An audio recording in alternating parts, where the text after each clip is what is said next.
بارزانی و بزوتنەوەی ڕزگاری خوازی کورد. نووسینی مەسعود بارزانی. بەرگی یەکەم 1930 بۆ 1950. یەکەم ڕاپەڕینی بارزان 1930 بۆ 1932. کتێبی سێیەم 1945 بۆ 1950.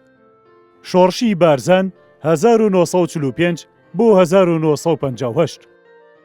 بەشی دەیەم ڕێگرتنەبەری مێژووی. بارزانی خۆی و پیاوەکانی لە نێزیک سنوورمانەوە تا دواخێزانی بارزانیەکان بەرەو دیانە پەڕینەوە. ئەم جاخۆشی ڕۆژی 1947 لە سنوور پەڕیەوە و هاتە ناو عێراق و ڕووی کردە خواکوڕک بەڕێی نازدارداغیدا. هێزەکەی خۆی کۆ کردەوە و قسەی بۆ کردن گوتی پاشتۆزێکی تر دەچینە ناو عێراق و ڕوو دەکەینە باکووری ناوچەی بارزان. بێگومان حکوومەتی عێراق هەرچی توانستی ماڵی و گیانی هەیە دەیخاتە کار، جگە لە سپا کەڵک لە جاشە خۆ فرۆشەکانی وەردەگرێت. بگرێ یارمەتی لە تورکیا و ئێرانیش داوا دەکا. ئێمە دەبێت چەند بۆمان بکرێ نەهێڵین بگەینە لێکدان، چونکە قوڵایی استراتیجیەکی ئەوەندە فراوانمان نییە بریندارەکانی خۆمانی لێدانێن و پێداویستی خۆمانی لێ پەیداکەین. وەکو دەزانن چەک و فیشەکی پێویستمان هەر ئەوەندەیە کە هەر یەکەتان هەڵی گرتووە. جاکەوە بوو لە سەرمانە ئەو پەڕی خۆڕاگری و گوێ ڕێیاڵی و بەربەڵێنی خۆمان بپارێزین. خەریکم پەیوەندی بە حکوومەتی عێراقیشەوە دەکەم باڵکوچارێکی لەبار بدۆزینەوە هەرچەندە سەرکەوتنمان ڕێی تێ ناچێ. بەڵام پاشتەربی لە چارێکی تر دەکەینەوە. براکانم ئێمە بەرەو چارەنووسێکی نادیار دەچین. نازانم لە برسانە دەمرین یا لە سەرمانە ڕق دەبینەوە یا گولەی دوژمن دەمان پێکێ. واتە مردن نێزیکترین ڕێی تێچوونە. بەڵام خوا گەورەیە و لە هەموو دوژمنەکانمان بەدەسەڵاتترە. منیش ئەم ڕێگەیم پشت بەخوا گرتووە بەرەو بەتەمای خوا بەڕووی دوژمناندا دەچمەوە. جا هەر کەس توانای هەڵگرتنی ئەم کۆڵە گرانەی هەیە و ئەم چارەنووسەی پێ هەڵدەگیرێ با بمێنێتەوە. هەر کەسیش دەزانێ ئەوەی پێ ناکرێ دەتوانێ بگەڕێتەوە و خۆی بدا بەدەستەوە. منیش زۆر سپاسی دەکەم. یەک کەسیش لە ڕیزەکان نەهاتە دەر و هەموو بە یەک دەنگ هاواریان کرد کەوا لەگەڵیدا دەبن و مردنی لەگەڵ ئەویاندا پێ لە ژیانی بێ ئەوی خۆشترە. بارزانی هێزەکەی خۆی ڕێک دەخا. بارزانی هێزەکانی خۆی کردە 5 بەشەوە و هەر بەشەی فەرمادەیەکی بۆ دانا کە برێتی بوون لە یەکەم شێخ سڵێمان، دووەم ئەسعەد خۆشەوی، سێیەم مامەد مەسیح، چوارەم محەممەد ئەمین میرخان، پێنجەم مستۆم مێروزی. ڕویان کردە ناوچەی مزوری و ڕۆژی 25 چواری 1947 گەیشتن. پێشگەیشتنیان بە ڕۆژێک بەسەر مەکۆیەک داکەوتن کە جاش و پۆلیسدایان نەبووە لە نێزی گوندی زێتدا. لێرە پۆلیسێک کوژرا و جاشێکیش بەدیل گیرا و تێلی عەبدولکەریم کەلێتی شەهید بوو. وتوبێژ لەگەڵ حکوومەتدا. بارزانی لە گوندی ئەرگوشدا بەزی و هێزەکانی بەسەر گوندەکانی تردا دابەش کرد.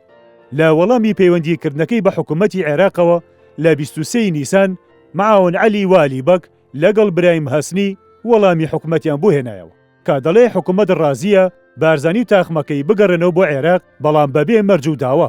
باڵێنیش دەدا ئەو بڕیاری خنکاندنەی ساڵی 1945 بەسەریدا دراوە نەهێنرێتە جێ. خۆ ئەگەر وا نەکە ئەوە حکوومەت چی بە باش بزانێ لەگەڵیاندا دەیکە.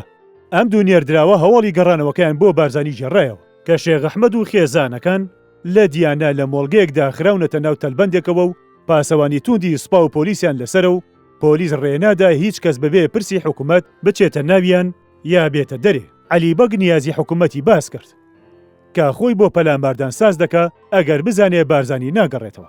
بە بارزانیشی گوت خەفەت بۆ پاشەڕۆشتان دەخۆم و دەترسم ئەم لاوانەش چارەنووسی خەلیل خۆشەویان بەسەر بێ بە دەست خۆفرۆشانی کوردەوە.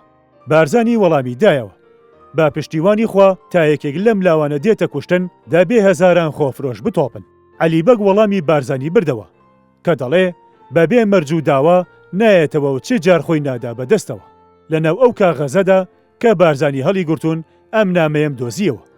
بە زمانی عەرەبی بۆ بارزانی نووسراوە، بەڵام نووسەر ناوی خۆی نەنووسیوە. لە شێوەی نووسینەکەیدا دیارە یەکێک لە سەرۆک هۆزەکانە.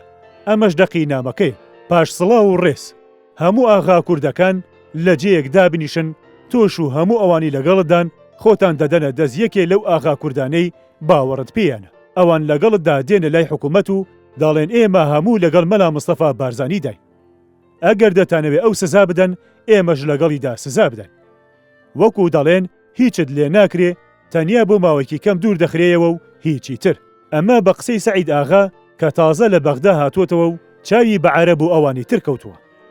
حکوومەت هێزەکانی خۆی دەژمێنێ. دوای ئەوەی عەلی بەک وەڵامەکەی بارزانی بردەوە. حکوومەتی عێراق کەوتە کۆکردنەوەی هێزەکانی خۆی و لێخوڕینی سەرۆگۆزەکان بە جۆرێک کە زیاتر لە سەفەربەر دەچوو. لە سێ تەوەرەوە هاتە پێش. لای ڕۆژهەڵات لە شێروان هاتە پێش، لە ڕۆژاواوە لە ناوچەی ڕێکانیەکانەوە تا ڕۆی شین، لە خوارەوەش لە ئاکرێەوە بەرەو بارزان و چیای شیرین. زیاتر لەمەش هاودەنگێکی تەواو کرابوو لە نێوان عێراق و ئێران و تورکیادا و هەردووک حکوومەتی تورکیا و ئێران ساسکاری تەواویان بەکارهێنابوو. پێک هەڵپرژانێکی سوگ لە تەوەری شێرواندا ڕوویدا کە دوو شەهیدماندا عەریف عەبدوڕەحمان خۆشناو و عەزیز زراری و ئەسمان مێرگە سۆریش بریندار بوو. ژمارەیەک چەکداری حکوومەت و جاش کوژران و خاینی نامرد حەمەدەبین شیڤی بریندار کرا و چاوێکی خۆی لەدەستدا.